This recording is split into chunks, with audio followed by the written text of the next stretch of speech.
I'm upping the stakes of the classic nothing to a knife CS2 challenge. Starting with a weekly drop worth $1.33, we'll do profitable trade ups until I can attempt a contract for one of the most iconic skins in the entire game, the KARAMBIT Blue Gem in Factory New. We are on an extreme hot streak after last week's luck, so let's see if we can keep it going with this next contract. It started off as a combination of 4 P90 Randy Rush alongside 4 Org Random Access from the 2018 Nuke collection, all around 0.22 float. The overall goal is to keep the M4A1S control panel in field tested, as that's the only outcome we're really after. Luckily, I was able to find a ton of cheap P90s on TradeIt for just 59 cents, and then because Nuke 2018 was an actively dropping collection for about 8 years, there are lots of lower floats available at market price as people just try and get rid of them. I ended up being able to purchase inputs for 2 contracts at about $10 each. Anything but the M4 would be a loss, so we're really hoping for just one outcome here. First trade up of the video, we want to see that M4 control panel. Boom! Oof, no cigar. All good, all good. This video's sponsor, SkinSwap, is giving you a skin worth up to $50 entirely for free whenever you do your first trade and use my referral code. If you want to refresh your loadout, you can trade your skins for brand new ones in just a couple of seconds. Plus, their market tab now integrates cheap listings from Chinese sites so you can access the best prices without the need for a Chinese ID or bank account. They accept deposits via crypto, MasterCard, and Visa. If you want to cash out, SkinSwap makes that simple too with instant sell options to PayPal or crypto. On top of that, they run free daily, weekly, and monthly giveaways with the chance to earn extra entries simply by trading. Use the link below for a 3% lifetime sales bonus and a free skin worth up to $50. Big thanks to SkinSwap for supporting the channel. We run it back, second time lucky. Let's get it. Control panel. Control panel. Okay, that's a solid profit. The next set of contracts is a throwback to episode 3, where I found a combination of Genesis and Dreams and Nightmares skins. Essentially, the goal is to balance out low-float field-tested inputs, such as the Melodrama or Abyssal Apparition, with either well-worn or low-float battle-scarred inputs, such as the Mirror Mosaic and Orp Ice Cold.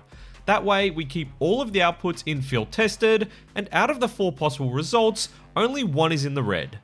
This contract always takes a bit of back and forth to squeeze out a little extra margin, but once again, 2 actively dropping collections means there's tons of skins available.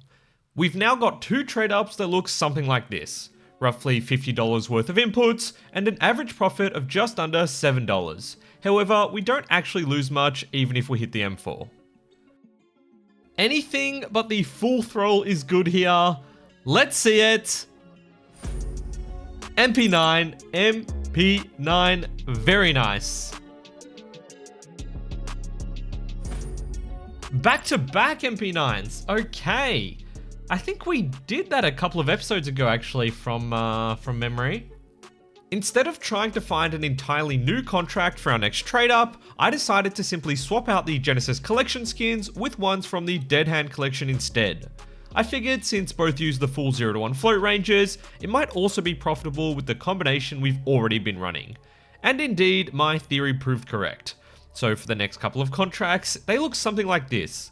5 Dreams and Nightmares skins, still around the 0.2 float, and then well-worn and battle-scarred P90 Death Gazers or P250 Kintsugis. All of the outputs will still be field tested, just like before, however this time around all 4 outcomes are profitable. Of course, the Dead Hand skins drop a little in price each week as more are opened from the terminal, but I was very happy to find this arrangement. We're not too fussed with the outcome here, so let's just smash them out.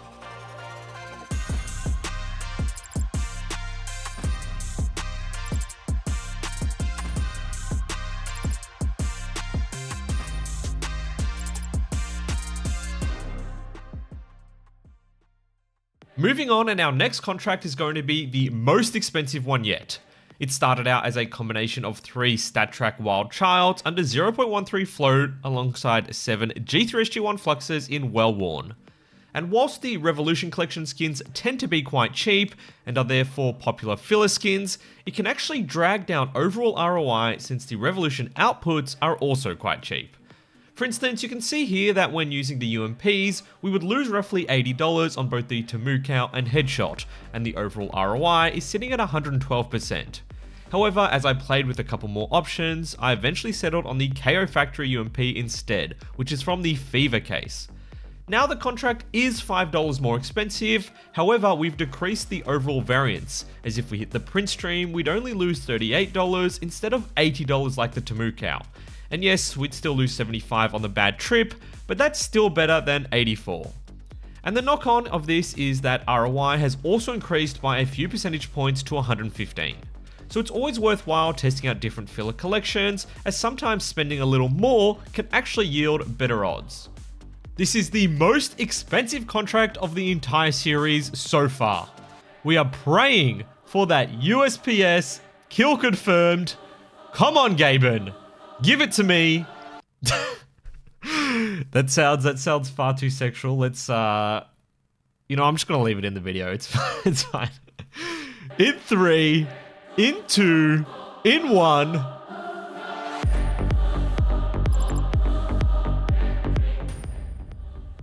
That is huge. I can't say it, man. Why? What is this language choice right now? Okay, $100 though, in the bag. That's incredible. I'm giving away an AK-47 Vulcan in field tested this month. For your chance to win, simply like the video, subscribe to the channel, and leave a comment. I'll pick the winner on July 31st. Good luck. Now we could actually one-up our last contract and make even more on this next trade up. Unfortunately, I don't have any of the footage searching for this one. I think I simply forgot to press record. However, I pretty much stumbled upon it by accident as I was browsing through some souvenir skins. I picked up a number of Mag 7 Prism Terrors from the 2021 Vertigo collection in extremely low float field tested and a couple in minimal wear. However, as I'm recording this voiceover, I had a look and there are actually a number of these still available at a similar price. For instance, the 0.15 float on SkinSwap for $16 or 0.09 on CS float for $17. I then added some Revolution case fillers around the 0.09 float mark, and you can also see there's a ton of them at around 60 cents. I settled on a 50-50 contract that cost me a total of $87. We really want to see the 5.7 hazard that could be nearly $150 profit, even though it's only minimal wear. The hazard pay SG would also do the trick, but if we hit any of the Revolution case skins, we can say goodbye to our $87. 50-50. I have said I like a good 50-50 trade up, but usually the stakes aren't quite so high. Man, again, the souvenir skins. Feeling so nostalgic.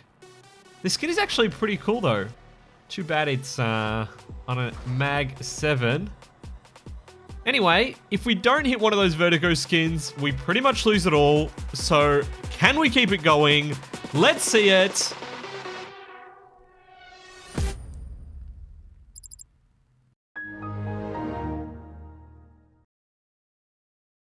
Back to CS Delta to try and find our next combination. And I had someone ask on the last episode, how long does it take me to find a trade up on average?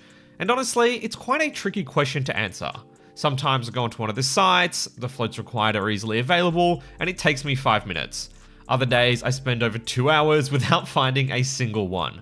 The market is always changing, and some days it just feels easier than others. If I had to put a number, I'd say 20 to 30 minutes, but there's a lot of variance. And I often keep my eye on prices over days or even weeks, come back to old contracts I thought had potential, etc. So yeah, every single one of these videos takes me hours and hours of work, let alone the editing, so please, if you enjoy the series, leave a like and be sure to subscribe.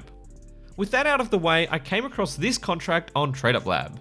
3 StatTrack smoking kills in Battle Scarred and 7 Org Momentums under 0.25 float. I've done several contracts with this org before, and it's often quite tricky to find low floats, especially since it's an older collection. However, by lowering the floats of the smoking kills, and actually swapping one out for a Glock Mirror Mosaic, I was able to bring up the floats of the Momentums to around the 0.33 mark, which was much easier to find at market price. For a nearly $63 contract, we had a 65% chance to profit. The Oligarch would be our ideal outcome, followed by the Full Throttle. However, we do not want to see the Angry Mob. Haven't had great luck with the Prisma collection in the past, I must admit, so I'm not particularly confident on this one. Still, 65% chance overall, so not too bad. Let's see if it pays off. Can we see the oligarch? Okay, M4 Emperor. That is an acceptable outcome. I think we'll be a couple of dollars in the green. For our final trade up, it's going to be a pretty straightforward one. We need 10 stat track Sword of Devourer from the Horizon collection, around a 0.3 float. This will give us a 50-50 contract between the AK Neon Rider and Deagle Code Red. Actually a sleeper Deagle skin that I hardly see anyone rocking nowadays. I really like this setup because it's got a $15 upside and only a potential loss of $4. $67 all up to buy the 10 sword offs, and there's not much else to say. Last trade up of the video, Horizon Collection. Please, we want to see that Neon Rider now. Beautiful. Beautiful. We really needed that after the P2000. Despite our huge $84 loss on the Vertigo Collection trade up, we were still able to lock in a profit of $63.78 this episode. That's great progress. Be sure to subscribe for the next episode of this journey and take a look at one of these videos next. Thanks so much for watching and take care.